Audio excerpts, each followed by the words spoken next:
বিড়াল নিয়ে অনেক কন্ট্রোভার্সি, কারণ বিড়াল দেখতে কিন্তু অনেক সুন্দর লাগে, অনেক চমৎকার লাগে। বিড়ালকে মানুষেরা অনেক ভালোবাসে। আর রাসূল করিম সাল্লাল্লাহু আলাইহি ওয়াসাল্লাম তিনি নিজেও বিড়ালকে অনেক পছন্দ করতেন, এবং যে সমস্ত প্রাণীগুলিকে হত্যা করতে রাসূল করিম সাল্লাল্লাহু আলাইহি ওয়াসাল্লাম নিষেধ করেছেন তার মধ্য থেকে অন্যতম হলো বিড়াল।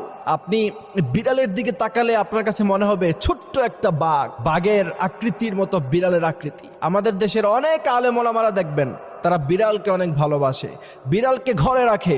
যেমন গত কয়েকদিন আগে দেখলাম শেখ আহমদুল্লাহ, আপনারা নিশ্চয়ই দেখেছেন, তিনি একটি বিড়ালের সাথে ছবি পোস্ট করেছেন এবং অনেকে সেখানে কমেন্ট করতেছে দেখেছি যে আবা হুরায়রা অর্থাৎ বিড়ালের বাবা, অনেকে প্রশংসাও করেছেন। তো শেখ আহমদুল্লাহ সহ বাংলাদেশের অনেক আলেম ওলামারা তারা কিন্তু বিড়াল পালে, জানেন, বিড়ালকে অনেক পছন্দ করে। ব্যক্তিগতভাবে বিড়ালকে দেখতে আমার কাছেও ভালো লাগে। এখন আসি যে বিড়াল পাললে, বিড়াল আপনার ঘরে থাকলে কি কি লাভ হতে পারে।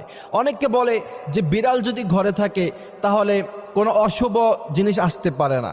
এ কথাটা আসলে পরিপূর্ণভাবে সঠিকও না, আবার একদম বেঠিকও না। তার কারণ হলো বিড়াল হচ্ছে শুভনীয় প্রাণী, অর্থাৎ রাসূল করিম সাল্লাল্লাহু আলাইহি ওয়াসাল্লাম বিড়ালকে যেহেতু ভালোবাসতেন, সেহেতু আপনার ঘরে যদি বিড়াল থাকে তাহলে এটা অবশ্যই ভালো সাইন, এটা ভালো আলামত। কিন্তু রাসূল করিম সাল্লাল্লাহু আলাইহি ওয়াসাল্লাম এই বিড়ালের ব্যাপারে কি বলেছেন চলেন। হযরত কাবশা বিনতে কাব রাদিয়াল্লাহু তাআলা আনহু তিনি বলছেন, একবার আমার কাছে আবু কাতাদা রাদিয়াল্লাহু তাআলা আনহু আসলেন, আমি তিনাকে ওযুর পানি দিলাম। কাতাদা রাদিয়াল্লাহু তাআলা আনহু ওযু শেষে দেখলেন যে একটা বিড়াল আসতেছে। তিনার কেতনির মধ্যে অবশিষ্ট যে পানি ছিল সে পানিগুলি তিনি বিড়ালের দিকে মুখ করে ধরলেন, আর বিড়ালটা সেখান থেকে পানি খেলো। তখন কাবশা বিনতে কাব তিনি একটু আশ্চর্য হয়ে তাকালেন। আবু কাতাদা রাদিয়াল্লাহু তাআলা আনহু তিনাকে বললেন, তুমি কি আশ্চর্য হয়েছো? তিনি বলেছেন, জি আমি আশ্চর্য হয়েছি। আবু কাতাদা বললেন, না, রাসূল করিম সাল্লাল্লাহু আলাইহি ওয়াসাল্লামকে আমি দেখেছি তিনি বিড়ালকে পানি খাওয়াতেন। সেক্ষেত্রে বোঝা যায় রাসূল করিম সাল্লাল্লাহু আলাইহি ওয়াসাল্লাম বিড়ালকে অনেক বেশি পছন্দ করতেন। এরপরে আবু হুরায়রা রাদিয়াল্লাহু তাআলা আনহু, অসংখ্য হাদিস আছে তিনার, আপনারা নিশ্চয়ই জানেন। আবু হুরায়রা রাদিয়াল্লাহু তাআলা আনহু হাতের আস্তিনের মধ্যে তিনি বিড়াল রাখতেন।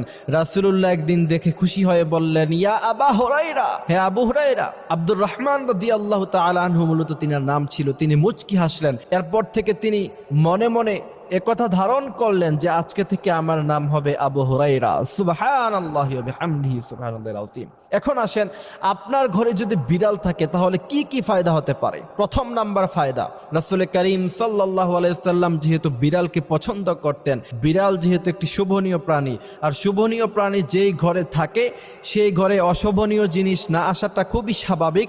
এর জন্য এটা হচ্ছে এক নাম্বার ফায়দা। দ্বিতীয় নাম্বার ফায়দা হচ্ছে, যদি বিড়াল থাকে আপনার ঘরে তাহলে আপনি হাদিস এবং কোরআন যদি রিসার্চ করেন তাহলে দেখতে পারবেন পৃথিবীর প্রত্যেকটি প্রাণী আল্লাহ সুবহানাহু ওয়া তাআলার জিকির করে। আল্লাহ সুবহানাহু ওয়া তাআলা বলছেন, ইউসাব্বিহু লিল্লাহি মা ফিস সামাওয়াতি ওয়া মা ফিল আরদ, আসমান এবং জমিনের মধ্যে যত প্রাণী আছে সব কিছু জিকির করে আল্লাহ সুবহানাহু ওয়া তাআলার।